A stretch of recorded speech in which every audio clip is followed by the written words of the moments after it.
Serbuan toko modern berjaringan hingga ke pelosok-pelosok desa di Bali, tak hanya berdampak bagi perekonomian desa, namun juga mendegradasi, mematkan, warung-warung tradisional ke depan.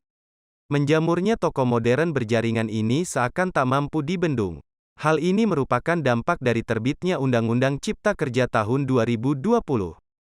Menurut Kepala Dinas Penanaman Modal Pelayanan Terpadu Satu Pintu Kabupaten Badung I.Made Agus Aryawan, dengan terbitnya UU Nomor 11 Tahun 2020 tentang Cipta Kerja, yang selanjutnya diubah dengan UU Nomor 6 Tahun 2022, akhirnya mengubah paradigma dan konsepsi perizinan berusaha dari pendekatan berbasis izin, license-based, menjadi pendekatan berbasis risiko, risk-based approach.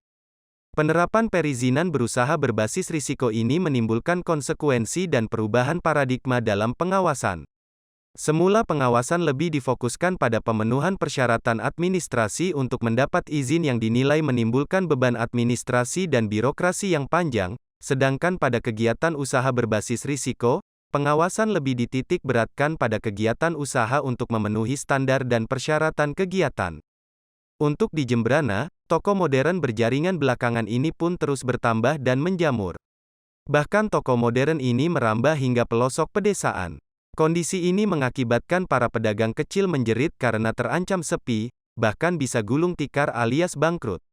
Data di Dinas Pelayanan Terpadu Satu Pintu dan Tenaga Kerja Jembrana dan Dinas Perindakop Jembrana, jumlah toko modern berjaringan di Jembrana sampai saat ini terdata 27.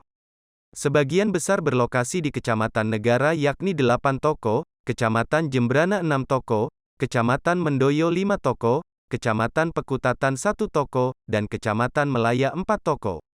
Selain di ruas Jalan Nasional Denpasar Gilimanuk dan Jalan Protokol di kawasan perkotaan, kini toko modern berjaringan semakin menjamur hingga kawasan pedesaan. Toko modern merangsek pedagang kecil di desa-desa. Tak hanya berdekatan dengan pasar tradisional, toko modern berjaringan berdiri hanya beberapa meter di sekitar warung kecil, bahkan hingga berhadap-hadapan dengan pedagang kecil. Kalau begitu, nasib para pedagang kecil, warung dan sejenisnya, pasti kalah saing. Selain harga lebih murah dan jenis barang yang dijual sangat komplit, kenyamanan toko modern berjaringan jauh lebih baik ketimbang toko-toko kecil. Lalu bagaimana mereka mampu bersaing menghadapi konglomerat nasional yang kaya raya dan menggurita? Tim wartawan melaporkan untuk Denpos Channel.